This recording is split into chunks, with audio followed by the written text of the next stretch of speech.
Alright, so this is my review on Scream 7. And yeah, so let's get straight into it. I went into this movie not expecting a lot. I was very excited for it, obviously. And so yeah, in the very beginning you get the whole part where they go to Stumacher's house. These two people are big fans of the Stab franchise, I guess. And they explore and shit. They find a robotic Ghostface moving thing, and later it turns out to be, well, it gets replaced by a real one, and the one guy ends up getting stabbed.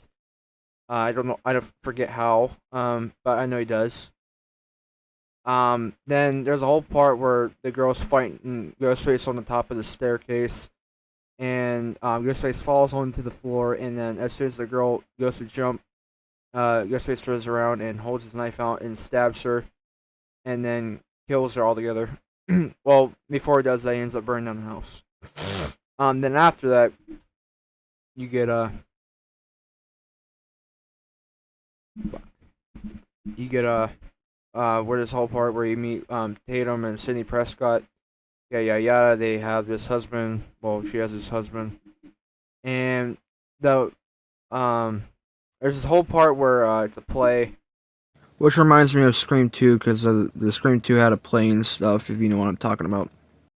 And McKenna Grace is one of the characters. I forget her name. I don't think they ever specified her name. Maybe.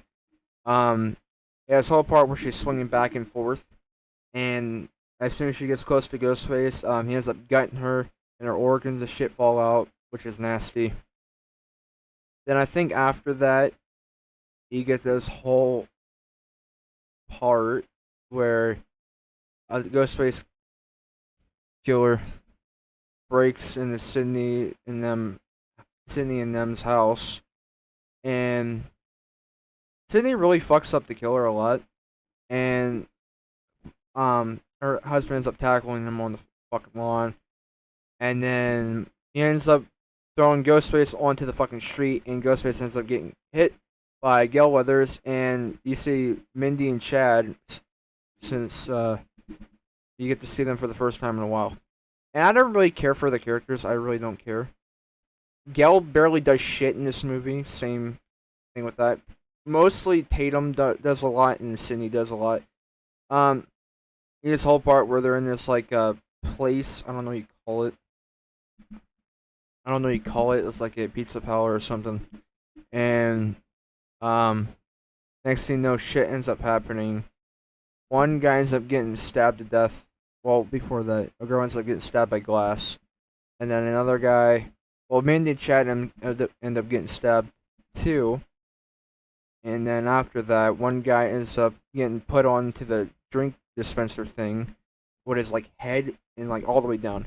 And I'm gonna be honest, this movie is a lot more gorier, like with blood and guts, than the sixth movie. Because six had some gore in it, but not like organs and shit. So yeah, back to that. Then you get this whole part where Tatum is running into this cafe thing. But before all that, you get to find out. Oh yeah, forgot. You just see this whole Stu Mocker AI bullshit. But it's actually Matthew Lord doing the AI stuff, which is pretty cool that he came back for that. And yeah, he like hints out the locations and stuff, even though it's not really him, Stu Mocker. Which I'm disappointed. I'm really disappointed. But um, yeah. Then after that, Tatum ends up shooting one of the ghost faces a lot. Doesn't shoot him in the head because doesn't even get time to shoot him because before he gets up. And then after that, the whole fucking thing takes place back at Sydney's house. She ends up getting captured. Oh, I forgot her husband ends up getting stabbed a lot, and he ends up getting captured as well. And then at the very end, you get this whole part from the first movie where her daughter's tied up, like fuck, I forget the Casey Becker. The very first scene of the movie in the Scream one. You get that whole part, and when the guy takes off his mask, it reveals to be the doctor guy, which you have no idea who the fuck it is at this point. And then you get the neighbor girl, And yeah, this reveal was fucking really disappointing. I really, at this point, that literally she felt she was inspired by Sidney Prescott, and she felt really connected to her. And I was like, what the fuck's the point of you even doing this shit? Felt connected, and she blamed all her trauma on Sydney. And at this point, it makes no fucking sense. Why? Like they did it for they did it for fame. At this point, like it's stupid. The reveal is makes no sense. And I forgot they end up unmasking the one guy that got hit by the Gale Weathers car or van. But yeah, this whole face off where the guy ends up getting shot in the fucking head like always. Um, the one guy, the old guy that's like almost balding, ends up getting shot in the head. Then the other girl's a fighter. She really is a fighter. She ends up putting up a good fight before she ends up getting shot and stabbed a bunch of times by Sydney. Then you see her disappear, and then both Sydney and Tatum both shoot her in the fucking face until she has no face left. And then at the end, you find out that Mindy and Chad are alive. Um, Yada yada yada. Okay, back to what I was saying. There's one part in the movie that I forgot to mention was about the AI shit, and then it turns to Billy Loomis's mother, and then it turns to Roman, her half brother, which makes no sense, and then it turns to Dewey, and then it turns back to Stu. And yeah, there's one part where Tatum gets in the car with her boyfriend, and you see the whole AI thing. So he could have been the one that was behind it all, maybe, I don't know. But overall, I thought this movie was gonna be horrible, but in my opinion, it's decent. It's a decent film. Not better than Six though. I like the story. I like the whole mother and daughter relationship between Sydney and Tatum. I thought it was cool. Um, I like the story a lot. I like the kills. I thought they were unique. A lot more gorier.